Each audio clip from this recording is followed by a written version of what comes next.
Bismillahirrahmanirrahim. Assalamualaikum warahmatullahi wabarakatuh. Perkenalkan, nama saya Sarah, Prodi Pendidikan Bahasa dan Sastra Indonesia, kelas B. Pada kesempatan kali ini, saya akan menjelaskan tentang bahasa Indonesia dalam korespondensi. Pengertian korespondensi. Kata korespondensi diserap dari bahasa Belanda, yaitu korespondenti, yang bermakna surat menyurat. Terdapat pula dalam bahasa Inggris, yaitu korespondensi, yang juga bermakna surat menyurat. Korespondensi dapat diartikan seseorang yang mengirim surat pada kita, atau sebaliknya kita mengirim surat kepada seseorang, lalu orang itu membalasnya. Kata korespondensi memiliki arti tersendiri. Menurut Kamus Besar Bahasa Indonesia, adalah perihal surat menyurat yang memiliki hubungan. Jenis-jenis surat korespondensi. Korespondensi memiliki dua jenis, yaitu korespondensi eksternal dan korespondensi internal. Korespondensi eksternal adalah hubungan surat menyurat yang berhubungan dengan pihak luar dari perusahaan. Sedangkan korespondensi internal adalah hubungan surat menyurat yang dilakukan oleh pegawai-pegawai yang ada di dalam kantor atau ruang lingkup internal dari perusahaan tersebut.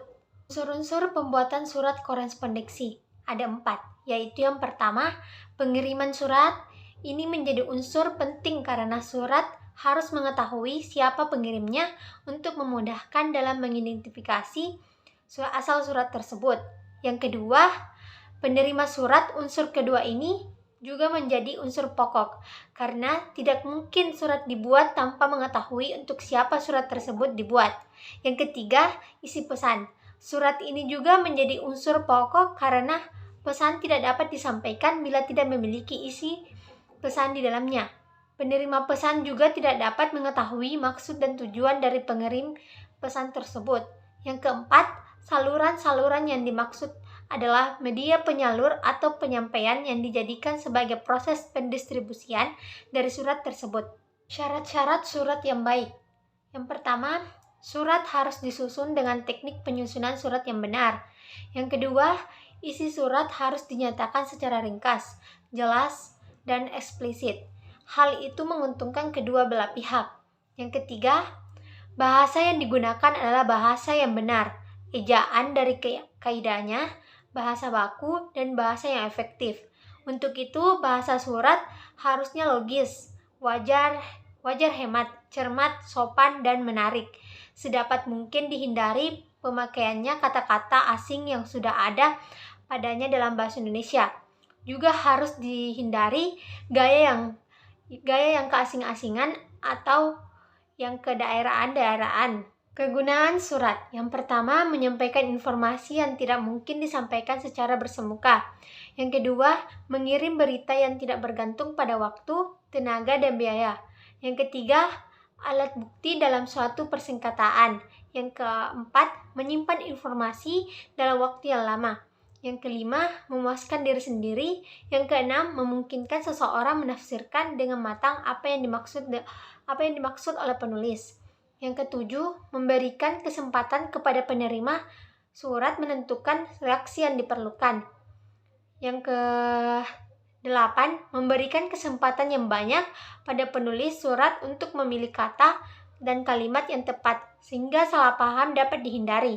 Yang ke-9, memberikan kesempatan kepada penerima surat untuk meminta bantuan orang lain menyelesaikan informasi yang tertuang dalam surat dapat digandakan untuk orang lain. Yang ke-10, hal-hal yang bersifat rahasia. Selanjutnya, kekurangan surat. Yang pertama, kita terpaksa lama menunggu balasannya. Yang kedua, surat tidak sampai atau terlambat tiba di alamat. Yang ketiga, salah paham tidak dapat dihindari karena penulis dan pembaca tidak bersemuka.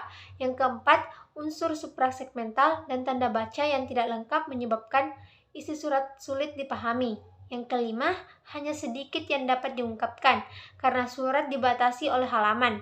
Yang keenam, perlengkapan surat berupa kertas, pulpen, amplop, dan perekat harus tersedia.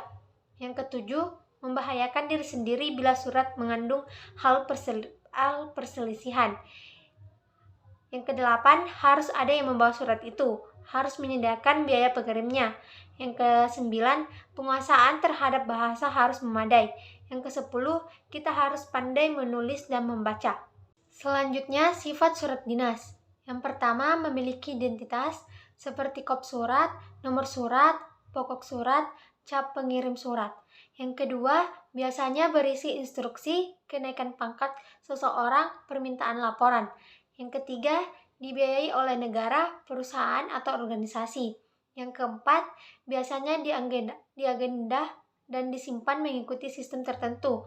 Yang kelima, berlaku antara dinas, jabatan, atau organisasi. Yang keenam, surat dinas memiliki kelengkapan tertentu. Misalnya bentuk amplop yang berciri tertentu biasanya dicantumkan urutan kata BDB, bebas dari bea. Yang ketujuh, dibalas secara dinas. Yang kedelapan, pengirim surat dinas menggunakan ekspedisi. Selanjutnya, sifat surat pribadi. Yang pertama, kalau perlu dibalas secara pribadi. Yang kedua, hal-hal seperti surat dinas tidak ada. Yang ketiga, berisi suatu hal yang berhubungan dengan kepentingan pribadi, misalnya berita keluarga. Yang keempat, dibiayai oleh orang yang bersangkutan. Yang kelima, umumnya setelah dibaca dibuang begitu saja. Yang keenam, berlaku antara pribadi dengan pribadi yang lain. Yang ketujuh, dikirim begitu saja kecuali surat yang dikirim secara tercatat atau kilat khusus. Selanjutnya, fungsi surat korespondensi. Yang pertama, surat korespondensi memiliki fungsi masing-masing dalam pembuatannya. Fungsi utamanya yaitu memiliki hubungan yang erat dengan pihak internal atau pihak eksternal dari perusahaan tersebut. Yang kedua, hubungan kerjasama tersebut dapat secara resmi dilihat atau dijelaskan pada surat korespondensi yang ada pada perjanjian kerjasama. Dalam hal ini, perusahaan yang memiliki hubungan korespondensi disebut dengan koresponden. Yang ketiga, menghubungkan sebuah korelasi di mana surat yang akan menunjukkan di mana adanya perbedaan antara surat masuk dan surat keluar yang ada pada suatu hubungan kerjasama. Yang keempat, selain sebagai alat komunikasi, surat tentunya memiliki berbagai fungsi dan tujuan dalam pembuatannya. Dan yang terakhir, klasifikasi surat. Yang pertama, berdasarkan wujud. Yang kedua, berdasarkan tujuan. Yang ketiga, berdasarkan isi. Yang keempat, berdasarkan panjang kalimat yang digunakan. Yang kelima, berdasarkan sifat. Yang keenam, berdasarkan tanggung jawab moral. Yang ketujuh, berdasarkan jumlah penerima. Yang kedelapan, berdasarkan keamanan surat. Yang kesembilan, berdasarkan urgensi atau reaksi terhadap isi surat. Sekian dari saya. Wassalamualaikum warahmatullahi wabarakatuh.